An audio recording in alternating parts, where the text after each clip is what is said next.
think I'll start by welcoming everyone who's joining us this evening. This is part of the State Bar of Montana's Law-Related Education Committee, Citizens Law School. And the State Bar has been putting this program on for a number of years. Some of the goals of the system overall, this series of presentations, are to make the legal system and legal profession more accessible to the public, and to help folks understand that the rule of law that governs this country and this state and our society is important, and it's how we solve problems rather than with violence, as many cultures have historically done, or maybe as folks in Butte might do with bricks and bats. That was a joke for all my Butte friends out there. So the purpose of this presentation, its title is Day in the Life of a Montana Lawyer and Judge. And the purpose of this is to help the public understand what lawyers and judges do from day to day. And as we were putting this program together this year, we were talking, the presenters were talking about the fact that it's very likely that people don't really understand what lawyers and judges do. You know, they know what they know from TV, perhaps, or maybe some folks have been in the legal system, but some folks may not understand exactly how judges get involved in cases, for example, or what makes a lawyer, and how we regard the profession as lawyers. So that is the purpose of the discussion this evening. And with me this evening, my name is Dave Steele, and I'm a sole practitioner here in Missoula. I do civil law, which we'll talk about here, and I do primarily business and real property related law. And I do both transactional side, and then I do some litigation as well. And joining us also is Luke Berger, who's district court judge for the 5th Judicial District. And Judge Berger, would you like to introduce yourself? I guess you said I'm Judge Berger, and I'm in the 5th Judicial District, so that's pretty much sums it up. But as Dave said, Luke Berger, judge in the 5th Judicial District. 5th Judicial District is Beaverhead, Madison, and Jefferson counties. I've been a judge now for almost 7 years.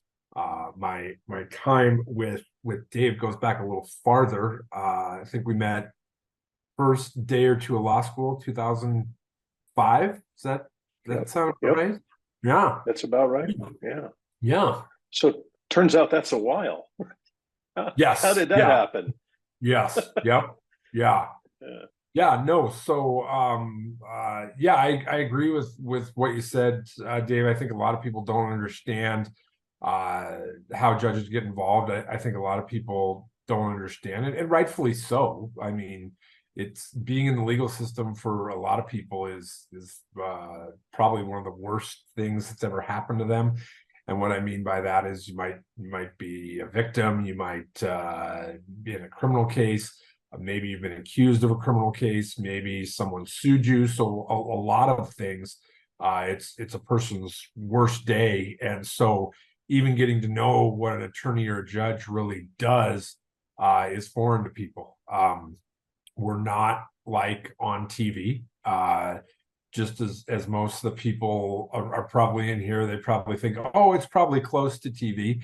What I would say is that what Dave and I do is as close to TV as what all of you in Montana do to the show Yellowstone. So if you think that legal shows are real, then your life is an episode of Yellowstone, which I've never actually watched. So I'm not sure I'm the best person to comment on that.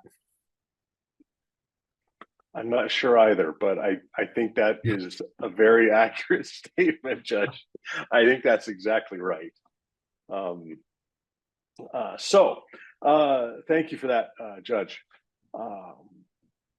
So I want to introduce some of the general topics that I think would be worth addressing this evening. Um, uh, Judge Berger and I were talking about this along with other members of the Law Related Education Committee, and we thought we'd begin by discussing training to become a lawyer, which then translates into becoming a judge, and then also the different types of practice. And then we may move on to the role of the court and how the court becomes involved. And then finally, we might talk about, as we go along, what we actually do from day to day.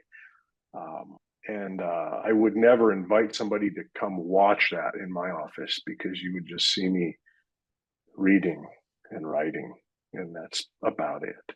So, but no, what we do day to day is actually, I find it kind of fascinating, and it's enjoyable for the most part, but it is a job.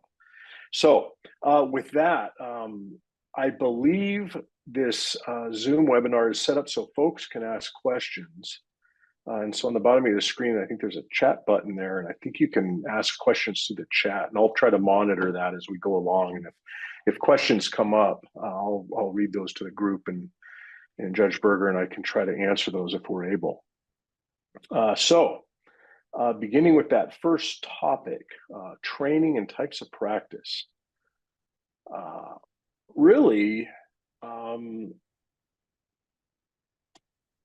some might say this begins as an undergrad in college. To my knowledge, I don't believe you can get into law school. You need to have an undergraduate degree of some type in order to get into law school. And then you have to take, right now some law schools are getting away from this, but you have to take a really just a terrible exam called the LSAT, or the Law School Admissions Test. Do you remember that, Judge Berger? Remember? Yes, I do. I remember having to take that. I mean, it's one of those, I think, those two major tests that we have to take as wanting to be an attorney and then becoming an attorney, both the LSAT and the bar exam, which have nothing to do with what we really do. Yeah, I remember that LSAT. They're asking you, there's green marbles and blue marbles, and you got some in a can, and then how many yellow marbles are moved from this can to the other can, and and then there's your multiple choice.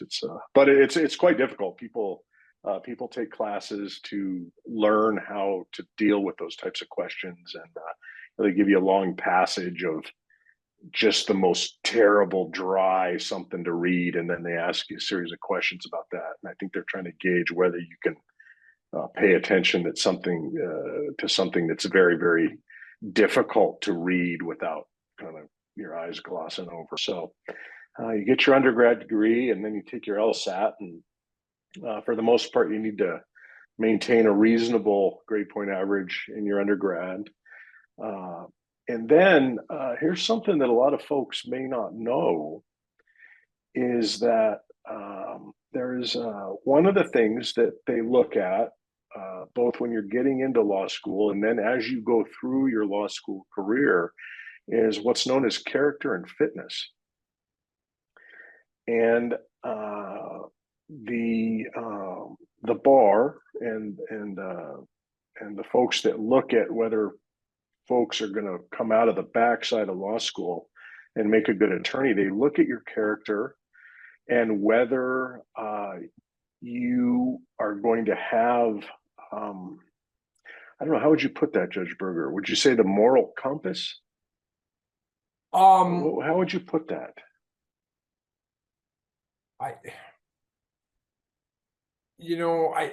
think I've never really been involved in it too much, but I guess it could be somewhat of maybe the moral compass, or maybe it is.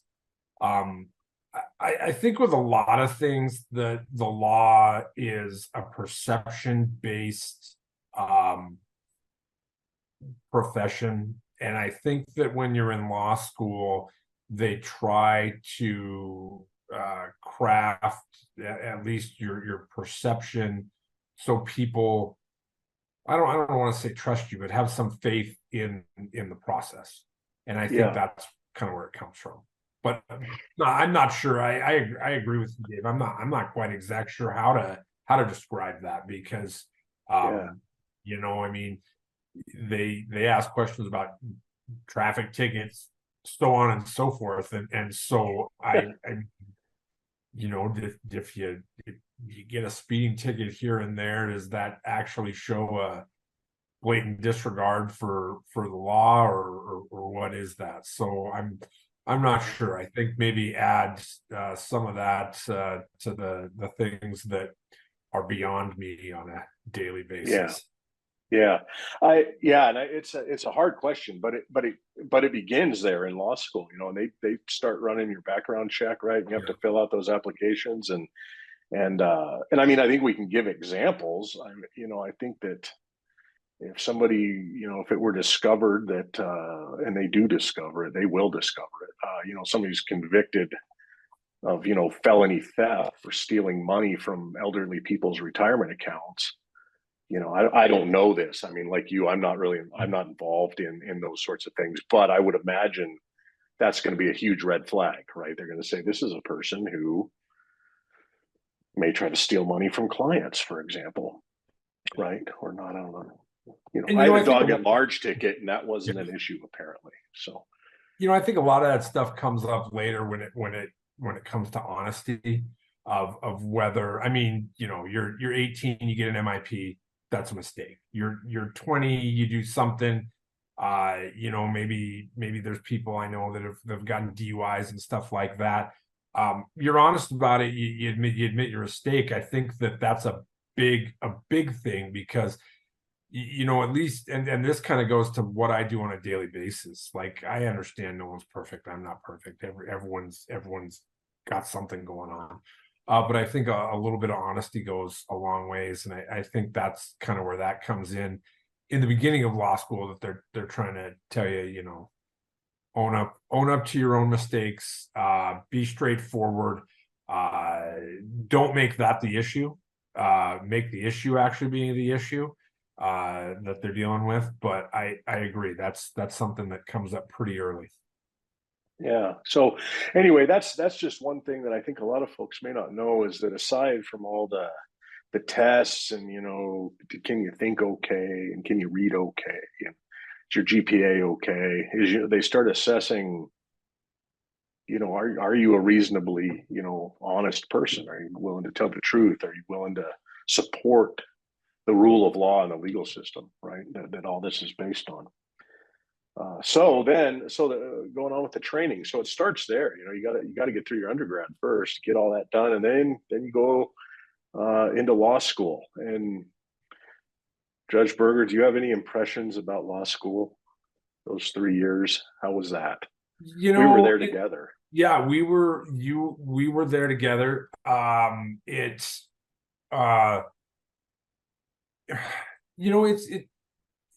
of those things that I think the biggest thing of law school is getting through law school and getting through. You're making your connections. You're having people know who you are. You're figuring out that you can stick it out. And I think for a lot of people, it's just figuring out that you want to be there. It's almost, I mean, it's pretty rigorous, but I know there was a lot of stuff that until I became a judge that I didn't touch a lot of that stuff and some of it I don't touch at all. I think that's another misconception that is kind of, I was thinking of, Dave, when we were first talking about this, is that, and I guess I shouldn't have even assumed this. Fifth Judicial District, I'm a state district court judge. There's state district court and there's federal district court. There's two different branches of the judicial system in the state of Montana, and we don't cross paths. So I've had people before, years ago when people were talking about whether it's the delisting of wolves or grizzly bears or Keystone Pipeline. I will never see anything like that, and that's not just because it won't come up in the Fifth Judicial District. It's not in front of me. I have no legal reason to see that. And so I think sometimes that's something that also gets missed, is just a complete separation on that too. So there's law school, so many different types of law.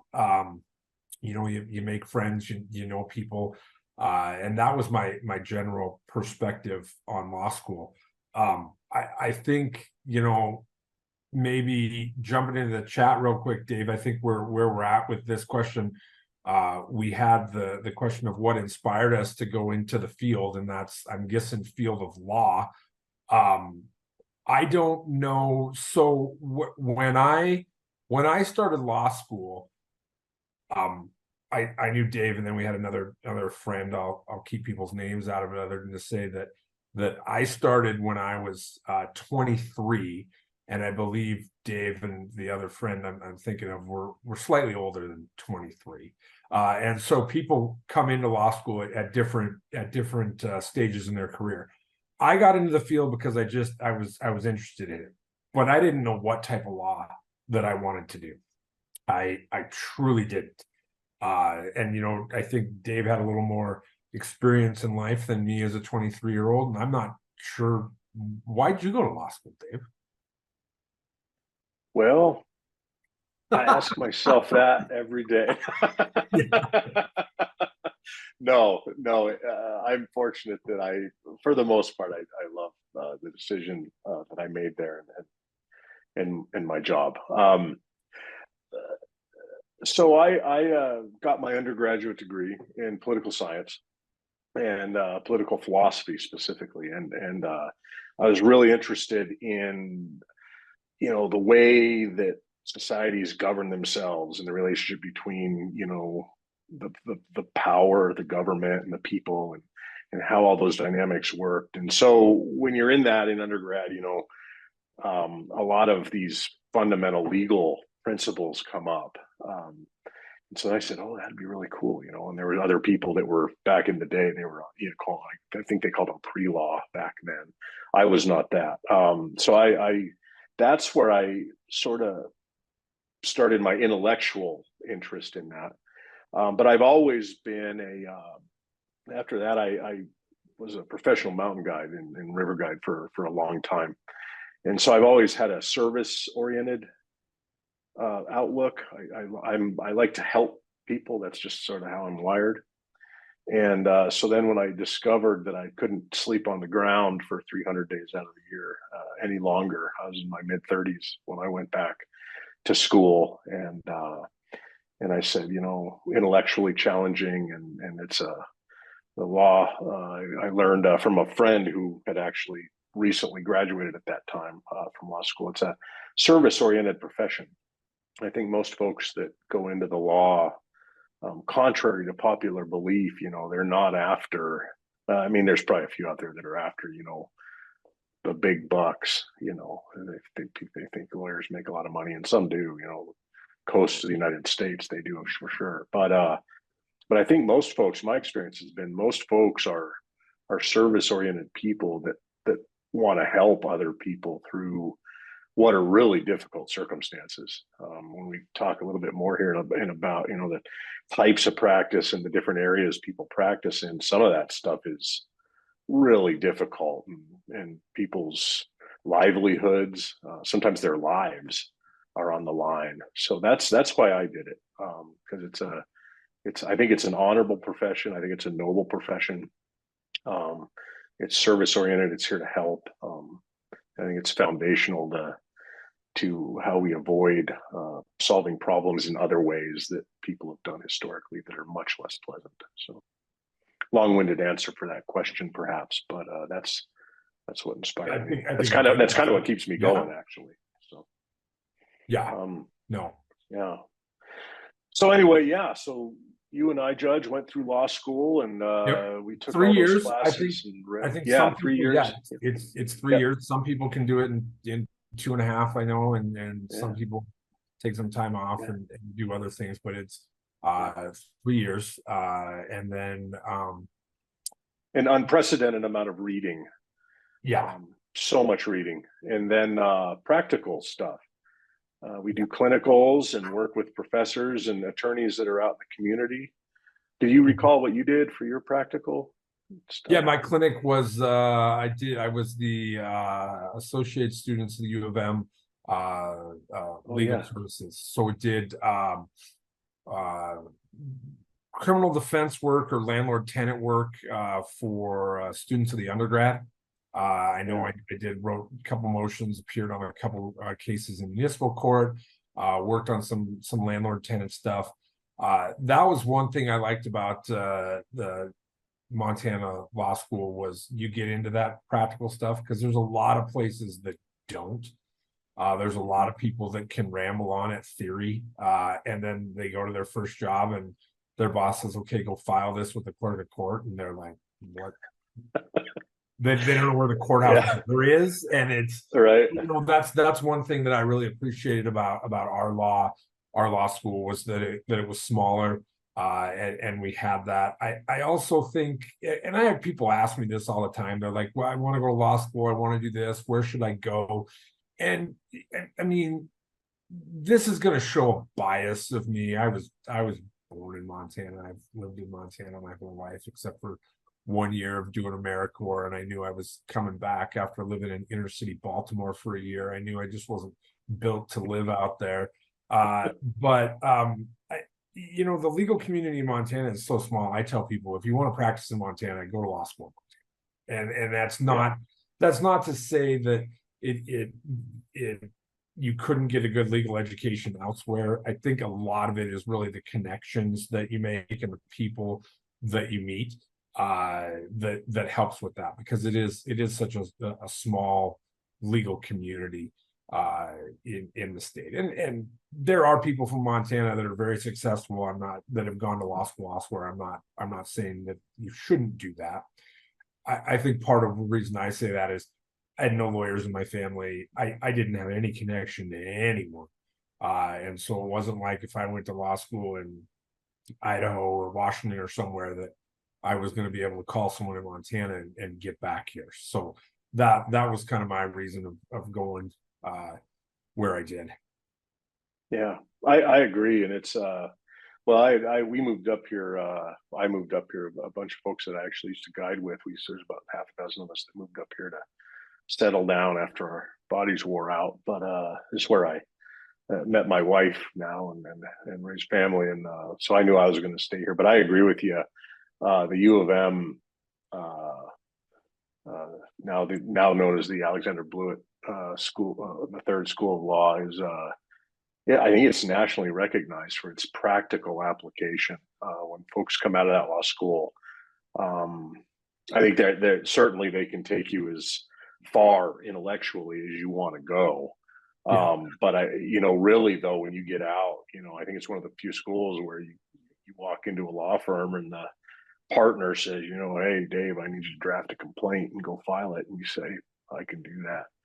Right. And I think, so that's, And I think, I don't know. It was, go ahead. Yeah, I was going to say, I think the other thing it does is that it gives you the opportunity to experience a lot of different types of law and know what you don't want to do. But also in Montana, aside from a few bigger firms, you can be specialized, but you're gonna have to deal with a lot of stuff. It's not like you can move to Dillon or move to Polson or move to Forsyth or wherever and say, "Oh no, I'm only doing this." No, there's so many attorneys out there in small towns that one day are doing a probate case, next day they're doing a family law case, and then they're taking on a criminal case, and that's just kind of a small town lawyer.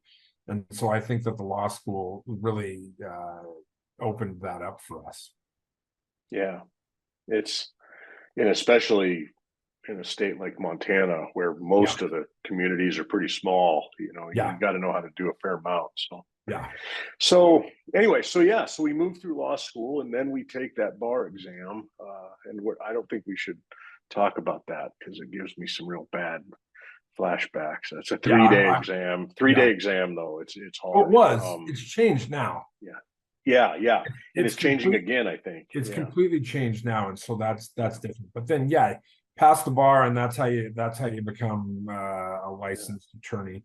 And I think the other thing that, when I was talking to you the other day, Dave, we were talking about this, is that again, there's a lot of people, and this would kind of morph into what people do on a day-to-day basis. A lot of people think, "Oh, you're an attorney, you're in court every day." No, that's a small percentage of attorneys.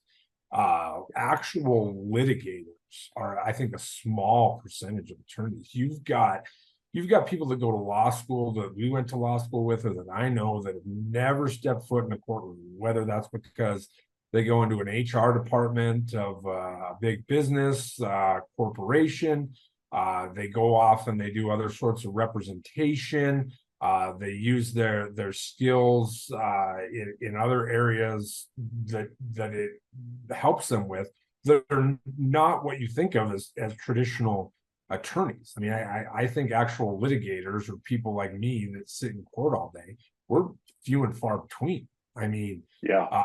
it's and even then, people that are doing work that goes towards that, they don't go to court that often. I have people all the time ask me, well, who's the best contracts attorney I should go to that you see in court? Who's the best estates attorney that we should see in court? And my answer to that is, I don't see the best estates attorneys in court. I don't see the best contract writers in court. If you want to know who the best probate person is, ask me which probate person I've never seen. And that, I mean, it's kind of joking, but you write a good contract, you do a good will, it doesn't get challenged.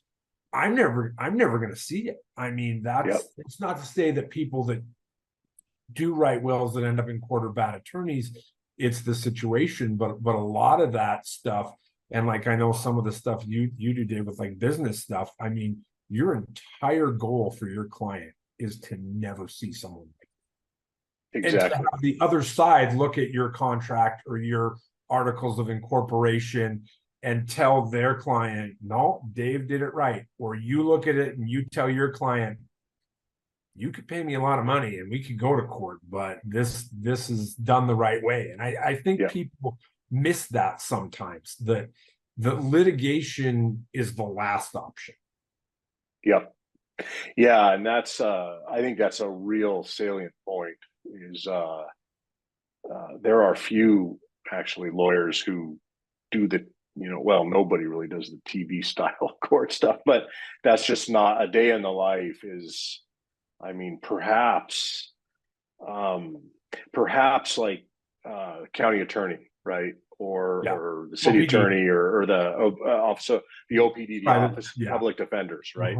Yeah. Those types of people are in court probably pretty much every day, most days. But on the, so let's I want to mention one thing before we move on to some of these types of practice, because this is a good thing to get into. But so after we take the bar exam, we do all that, right? Then what's kind of cool is that all lawyers are the same in that, well, for those of us who get a license to practice law, we're sworn in by the court, right?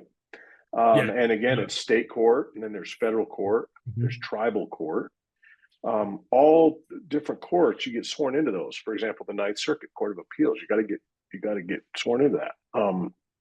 But we all, as lawyers, take an oath to protect and defend and uphold the Constitution of the state of Montana and the federal Constitution. And that's a really cool thing. That's very unique I think, in most all professions. There are very few professions where that is a requirement of the job, that you swear an oath to protect and defend the Constitution. So I just wanted to mention that. And then of course we have to do our continuing ed. But so types of practice, you were talking about, tell me the best, contracts lawyer, or probate lawyer, whatever. So it seems to me we kind of have there's a primary threshold really here. Now, small town lawyers might do some of all of this, but you have your criminal side and you have your civil side, and those are very different types of practices, right? Yeah. And then you have, well, on the criminal side, you have litigation primarily, which is lawsuits, which is, I don't know if you call them lawsuits. Yeah, litigation. It's a court case, right? And then on the civil side, and then on the civil side, you can have litigation and also transactional work. And that's what you were just discussing, right? Like a lot of what lawyers do, or a lot of lawyers do, is transactional. It's writing contracts, it's writing a will, it's doing some sort of intellectual property. I don't know precisely what those folks do, but looking at a widget and applying for a patent, for example, things like that, right? Yeah. Securities law, right? Yep. Doing like these big stock deals, or property law, easements, things like that. So all that stuff. Now, folks that are doing that transactional stuff, you really don't cross paths with them. No, I really don't. I really don't cross paths with them too often. I mean, the only time I cross paths with them is when something is at dispute. And even then, the extent to which I cross paths with them is very different than other things. So maybe I might just dive into typical day real quick to explain this. Yeah, let's do that. And I have a different typical day than everyone else. So as I mentioned before, 3 counties, the only judge in this district. There's 2 different types of districts in the state of Montana. There are multi-judge districts, which are usually more populous counties. And then there are multi-county districts, and some of us, I guess, have 2 judges, depending on how big the area is. But I've got Beaverhead, Madison, Jefferson County. So And you're the only judge, right? For those judge, 3 counties. The only judge. Yeah, I drive. I drive about 23 to 25,000 miles a year just to go to work. I live in the middle of the district. I live north of Twin Bridges. Most Mondays I go to Virginia City. Tuesday Dillon, Wednesday Boulder, Thursday back to Dillon. Friday I usually hang out in Dillon, like catching up on paperwork. So the first 4 days of the week, I hold a lot of law in motion, which is kind of the general calendar. And then that all gets thrown off when I have a jury trial. I was telling Dave earlier today, I'm in the middle of a jury trial right now in Boulder. So that started today. We picked the jury, started with openings. State's gone through most of their case, and we'll get into that tomorrow. But that changes everything. So normally what I do, and I do this just about every week, is that I'll start the day off with what's called criminal law in motion. And it's just kind of the cattle call of all the criminal cases that are going on. We start with initial appearances, arraignments. Maybe we've got petitions to revoke on previous sentences. Maybe some evidentiary hearings, change of pleas, sentencing. Sometimes I'll have 3 criminal hearings and I'm done by 9:30. Sometimes I'm on the bench from 9 until noon, just doing criminal stuff. Also stack in through there then as a state district court judge with general jurisdiction. I handle family law matters. I handle juvenile justice cases. I handle dependent neglect cases. I handle orders of protection, involuntary mental commitments to the state hospital. What else? Guardianships, and then general civil law. And I guess timing wise, in court, it's family law and criminal law that take most of my time. A lot of that you do from the bench, a lot of hearings, but those cases have. A sec, but I'm on the thing. Go. See, I got a kid coming in now. You can say hi to everyone. Hi. There. Yeah, that's also day to day. Yep. Yep. Yeah, then I got to deal with that too. That's the middle child. He's gonna be a cowboy. Well, he's already a cowboy, a rancher, if you ask him that. I shouldn't say future tense. If he found out I don't think he's a rancher now, I'd be in big trouble. So criminal law and everything else takes most of my time because it has constitutional priority. Criminal law, dependent neglect cases, and involuntary commitments to the state hospital for people that have alleged mental disease or disorder. Outside of court, actually sitting on the bench, that's where I do most of the civil stuff. So criminal case gets filed, there's a speedy trial that it has to go to trial in a certain amount of time. Criminal law, for the most part, is the state has to give you everything they have against you, the defense has to tell you everything they have, and you kind of you go from there. Civil law, with people like Dave and other people do.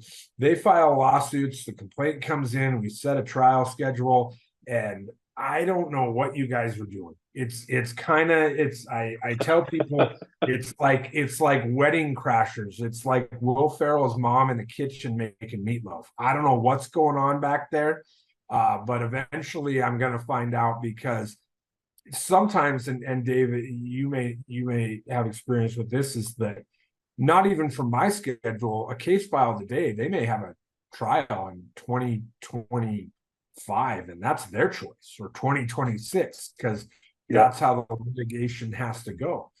And so there'll be cases that'll come in where we're having hearings, and my file, back when we had actual paper files, is about that thick, and then you walk in with 4 bankers boxes full of everything that you've done, and I'm sitting there thinking, what is going on here? And that's kind of where your day-to-day comes in, is how a case gets to you. So how do you get a case, Dave? I always wonder this. Not just you, or maybe you. Who hires you, Dave? No. Yeah. Yeah. Yeah. That's yeah. So let me answer it this way. Okay. So that's a big part of my day to day, and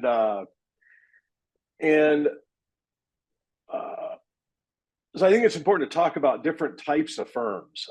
Some firms are there's large firms, and by Montana style, that might mean 20 or 30 lawyers. The Crowley firm has, I don't know how many they have. They're regional. They got people in Idaho and Washington and Wyoming and all over the place in the Western United States. But Montana style large firm might have 20, 30 lawyers. Then there's, mid-sized firm. They might have like 7 or 10. And then there's little tiny firms, like, 2-person. That's what I've been in for most of my careers, like a 2 or 3 lawyer firm. And then just in the last couple of years, I've been a solo attorney.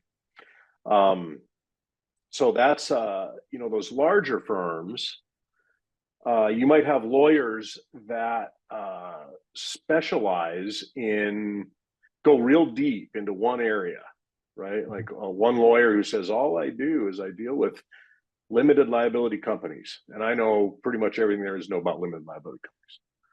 And then solo practitioner like me, I say, well, I got a few different areas that I do, and you advertise and you're on the interwebs and try to, talk to other lawyers and people refer clients. If you have a reasonably good reputation, their lawyers, maybe they're too busy, or maybe they have a conflict of interest, something like that. And so then I get a referral, and somebody calls me and they say, hey, I got this problem. And I don't know what the problem is. Might be, let's just say something that I deal with pretty regularly is what I call a business divorce. Okay. So this is like 2 or 3 people go into business and everybody's friends on the front end. And then they get in a fight about how money's spent, or what the business is going to do, or what's going to happen, what they want to invest in, whatever it is. Maybe it's just personalities. Maybe somebody's stealing money out of the business, right? Taking more than their share out of the bank account. So they call me, and then I spend time talking to them on the phone, and I try to get in a sort of assess. One of the things I do is I assess. Is there a case here? Right. And sometimes I talk to people and I say, yeah, they're allowed to do that, not steal money from the company, but they just emailed me their operating agreement that governs how the business is run, and I look at it and I say, well, this says they're the managing member. They can make those decisions, and you agreed to it. Here's your signature. There's nothing I can do. Like you were saying earlier, right? Transactional attorney who maybe did that earlier did a good job, and I get that and I say, you're out of luck, right? Or maybe it's, they're not allowed to do that. So then we talk about the risks and benefits of how to fix that problem. And we spend a fair amount of time doing that. And then I try to reach out. If the other side has a lawyer, I try to reach out to that other lawyer. And then most lawyers, contrary to popular belief, lawyers, you don't just call lawyer. And some people say, oh, I'm looking for a bulldog. I want somebody to destroy the other side, right? Or destroy that other guy. And just about every lawyer I know they don't want to hear that. I think the question to be asking is, are you effective? Can you solve my problem? And in that case, I'm talking about right now, that it's a business dispute. I'm going to reach out to the other lawyer and say, hey, can we work this out? Can we figure this out? Is there some kind of workout deal? Can we split the business apart? So that's what, on the civil side, not criminal, but on the civil side, maybe it probably happens too on the criminal side to some degree as well. But on the civil side, I spend a great deal of my time talking with other lawyers, trying to solve problems. And it becomes in the community, in the legal community, you learn who are the trustworthy lawyers, who can you work with, and then, can you solve the problem with that person? And in my view, those are the best types of cases. Those cost the least amount of money for people. It's very effective resolution. People can usually craft something they think they can live with. And then if you can't get that done, right, then that's when we have to come see you, Judge. And you don't see anything, right, that doesn't get brought to you before a lawyer has to bring something to you, right? The judge can't just say, no, and I think you have you need to be involuntarily committed, sir. Right? You can't do that, right? Yes. Yeah. And I think that's the other thing you were talking about earlier. I was going to hit on before answering that question, is that I think also a good lawyer is realistic in what I mean, like you were saying on the bulldog, I want to win. Well, what's winning? I mean, I know that sounds like this grand metaphysical question, but what's winning? I mean, if let's say there's a contract dispute that doesn't have attorney's fees, and if you won, you got $5,000. Well, an attorney may come to you and go, okay, it's going to take 6 months. We're going to have to do 5 depositions. We're going to have to do this. So I'll get you your $5,000, and you'll owe me $13,000. Right. Yeah, and that's the thing. I mean, do you really want to spend that? And so I think that's also what's realistic is what's out there. And the seeing me, and I have people ask me, I say this all the time. I have people come up to me in the grocery store all the time and say, well, if you only would have known this, if you only would have known that. Well, I only know what attorneys tell me. I tell everyone that the greatest grocery store time of my life was in the beginning of COVID, when everyone wore masks.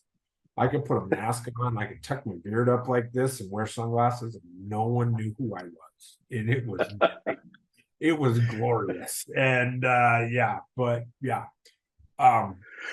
So an attendee would like to know what makes a lawyer want to become a judge. The judge would like to know that question as well.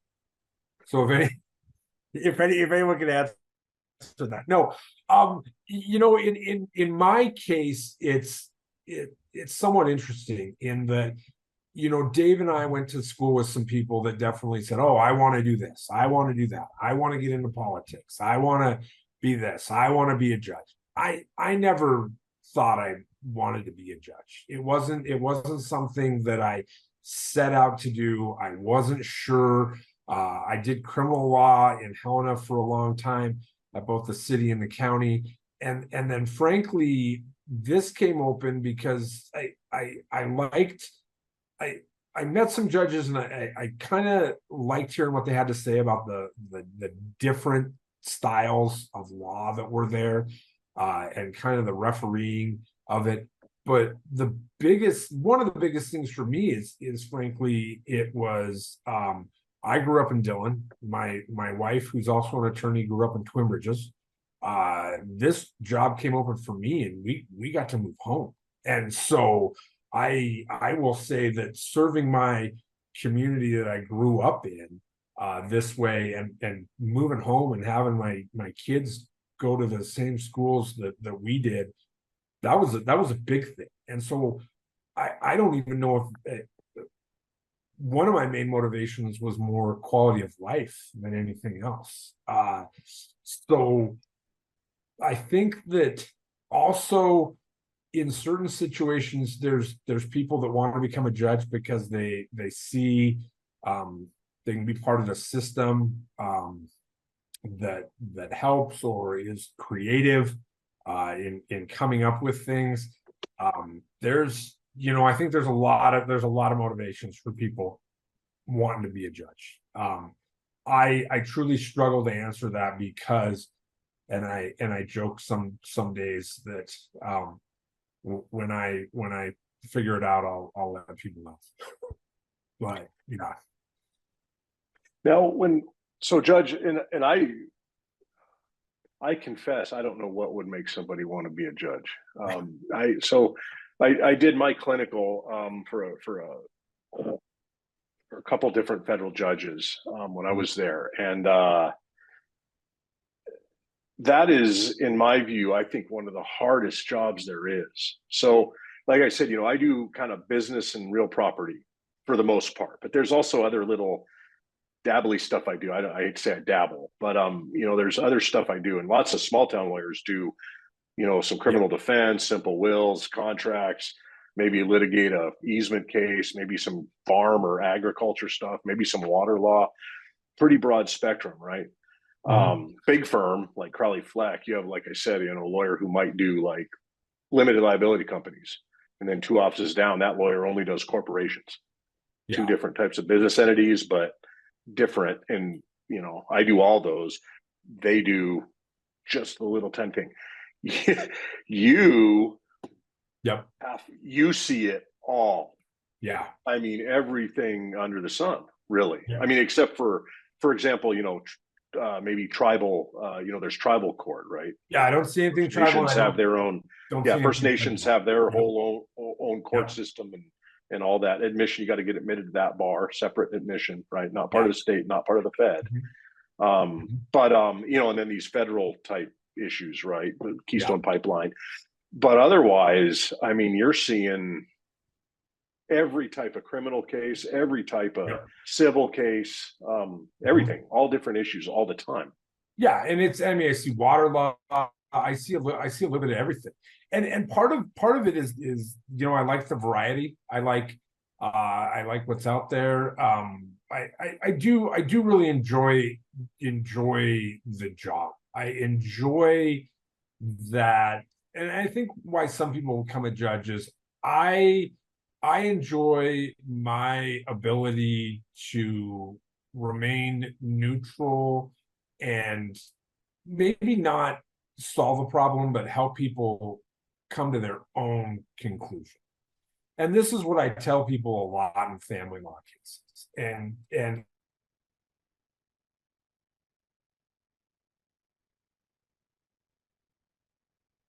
I think you froze there. If I think we're close on mediation, I'll tell people I'll hear any case, but I truly. Oh, sorry. No. Oh, how about now? Good. Yeah, you're good. I'm good now. Okay. I'll hear any case, but I sometimes tell people, you want to come up with your own solution. That would be great, because I may distribute everything equitable in a divorce and then find out 6 months later that I gave great Aunt Stella's china to the wrong person. And of course I didn't need to do that. But I think also if people can buy into it, and there's a lot of conflict, that if they can buy into it and have some ownership in it, it helps them. And a lot in parenting plans, I think. I mean, I think people, a lot of what I do is people just want to be heard.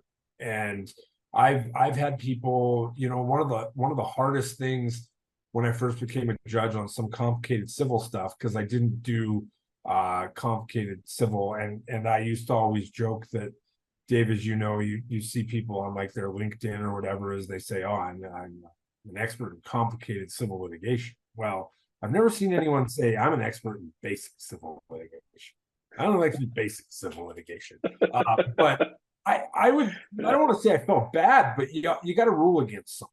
And sometimes I had well-respected attorney. I won't say who it was, but well-respected attorney, civil attorney out of Bozeman, who told me after the case, he goes, you know what?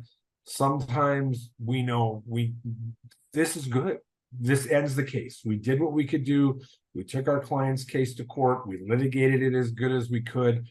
You ending it now on summary judgment saved them money. And it's the answer we thought. It's the answer they thought. They had their day in court. They were told to move on in a nicer way than that. And that's what they needed to hear. And they knew that. I mean, sometimes, Dave, you probably got clients that they know they're not going to win. And you're going to do the best you can for them. But then they're finally told by someone else, not that other partner, that they think this guy shouldn't be doing it, and not his attorney, and maybe not even you, but they have someone else like me that looks at it and goes, I see your side of the story, but I'm looking at this line of the contract, and I'm looking at this, and here's what I believe with the law.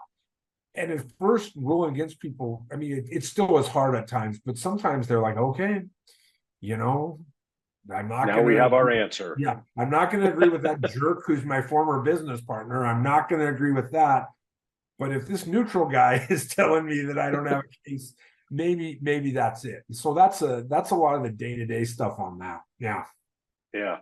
And I think that's a great point, because that has been my experience practicing, in all different communities in Montana, is, the judges in Montana, by and large, are fair, and they usually get to the right decision, right?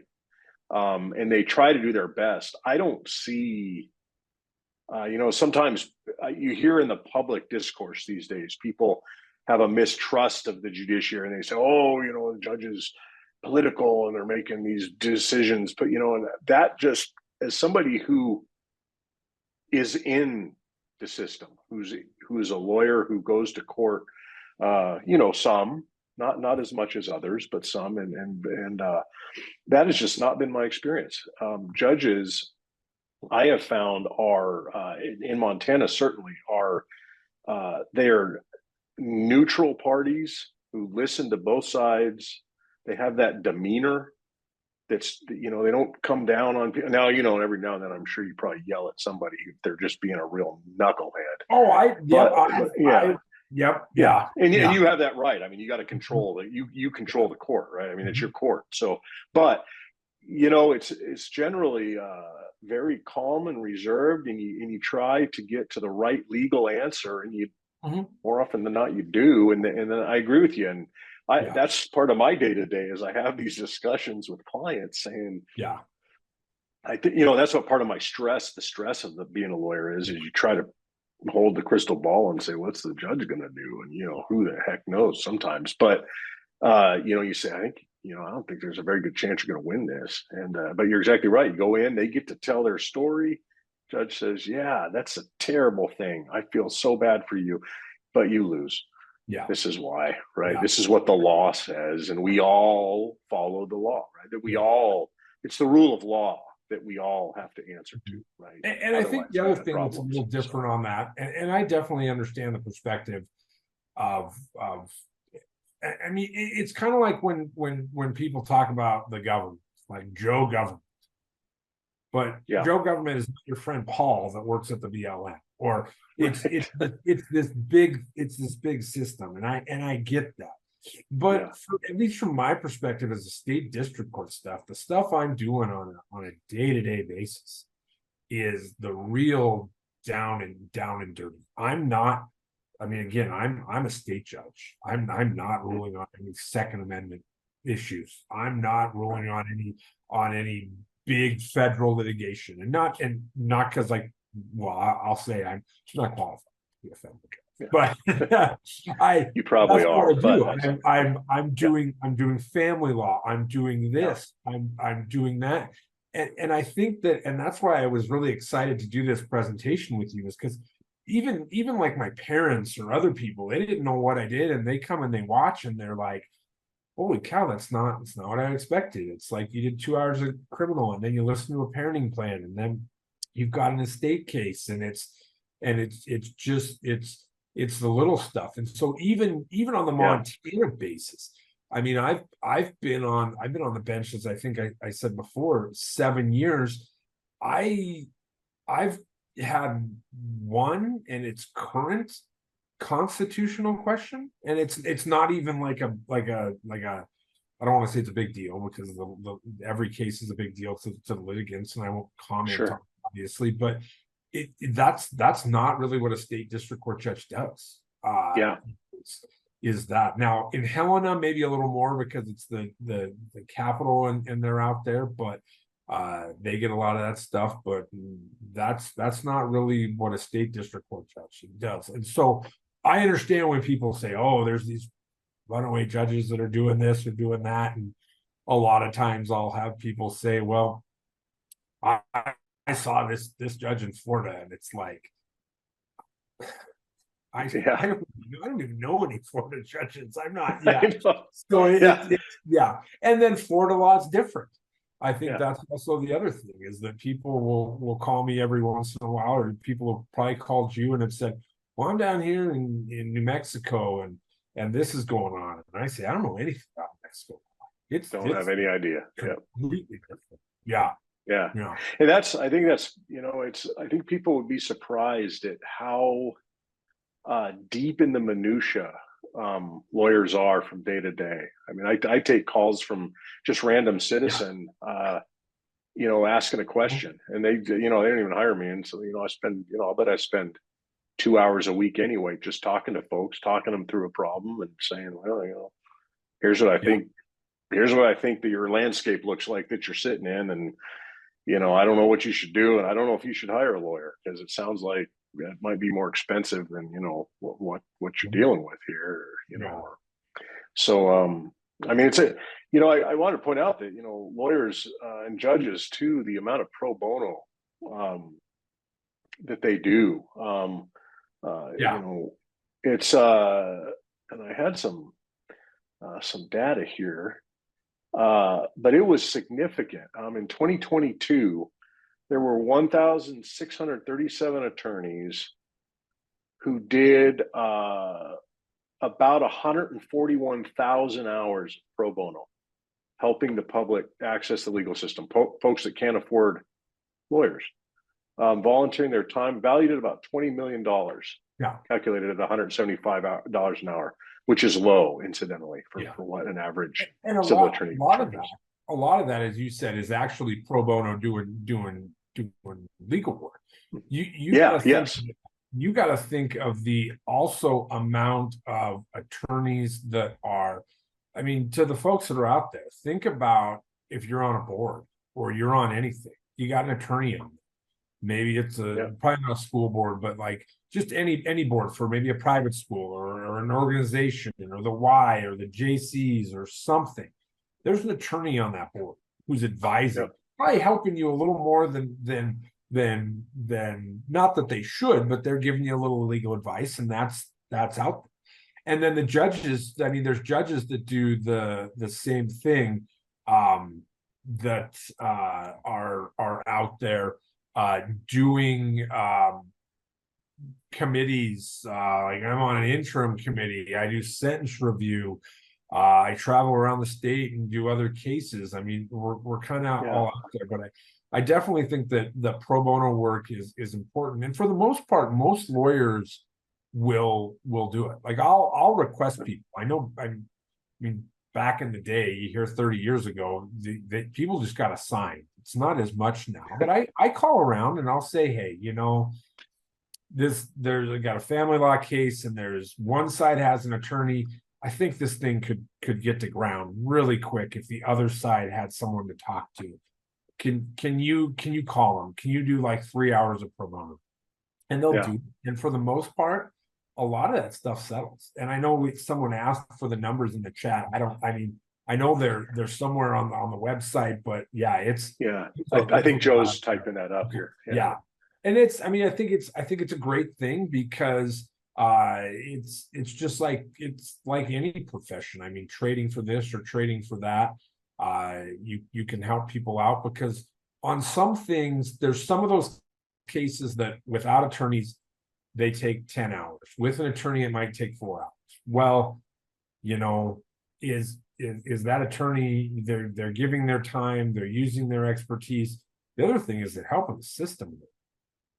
They're really helping the system go along. Instead of having a 4-hour pro se versus pro se, Jerry Springer, me sitting in the middle, two parents yelling at each other, you get attorneys that can sit down and say, no, we need to mediate this informally. It doesn't go to court. That's 4 more hours that can be open to something. And it's not to say that everyone doesn't deserve to go to court. It's that if we get more people to help on that, and again, it's the second or third opinion. Someone doesn't want to believe the other side, their soon to be ex-husband or ex-wife's attorney. They shouldn't. They shouldn't take the lead. But then they get someone else that says, no, this is what the law says. This is what we've got to do. It definitely is helpful. Well, Dave, look, we didn't know that we were going to be able to talk for an hour, and we're over an hour now. I know. I was watching the time here. And I know. We went fast. Yeah. I guess, does any other question? Go ahead, Judge. I guess the other thing I was going to say, and I've had more people comment on this than anything else since the state bar put out their little advertisement about this. Half a dozen people texted me and said, oh my God, you shaved. What happened? I said, no, that picture is old. That picture is old. So state bar, maybe update it. I look Western than I did wherever that picture came from. But yeah. You need to send me a new picture, Judge. Yes, I'll send you a new picture. Yes, yeah. Yeah. So, well, I think to wrap it up, I'm just hoping that one of the takeaways folks have is that the legal profession is it's a service oriented, helpful profession. And we all work together, lawyers and judges. We have separate roles in the system, but we work together to try to solve people's problems. And some of them are real hard problems to solve. But that's sort of the goal here. And that's better than, walking out in the street with your 6-shooter and solving it that way. So I think the other thing I wanted to say real quick, I just thought about this on something you said, Dave, is that, we're service oriented, but we're also open. Like, I can't talk about pending cases, but if someone ever has a question about the system, I mean, I speak at schools, I speak to civics organizations, because a lot of people don't come to court. And then every once in a while, I'll have people come to court. They'll read in the legislature that, the judiciary asked for this in their budget to do this. And then maybe people don't understand why. Well, then I'll have someone come in on a jury trial and they'll be like, why do you only have one TV? Why is that microphone broken? And I'm like, well, just ask questions. Like, I mean, it's just not a priority. We do this, we do that. And there's other things that are out there. And so I've had people before ask me, well, why do you need this? Why do you need that? And I explain it to them, and I'm glad explaining people if they have questions and say, well, what does this mean? Now, obviously can't talk about laws, can't talk about cases, unless it practically affects me. Like I said, but I could only work 20 hours a week, I would say that's probably not a great idea. The 2025 case will be a 2029 case now. So, but yeah, I mean, I think for the most part, we need to be, I think Dave said that part of the problem is people think that judges have become this big biased political group or whatever. No, we need to be open. We need to be transparent. We need to own up if I say something stupid, I own it. And I think that goes back to the first thing that we talked about with like character and fitness is owning it. Do I get frustrated? Yeah. Have I sworn in court once or twice at like a kid or a parent? Yeah. Does my mom find out about it and cannot understand it? Yeah. And I'll say shouldn't do it. But I think if we can be, whether it's lawyers or whether it's individual lawyers, individual judges, a little bit of transparency, I think that's a good thing. I think transparency in the bar is a great thing. Yeah. Yep. Yeah. Well, with that, Any other questions? Here, I'm not seeing any others on this. So with that, Judge Berger, thank you so much for your time this evening and helping us all understand what judges do and why they do it. And I hope folks have found this useful.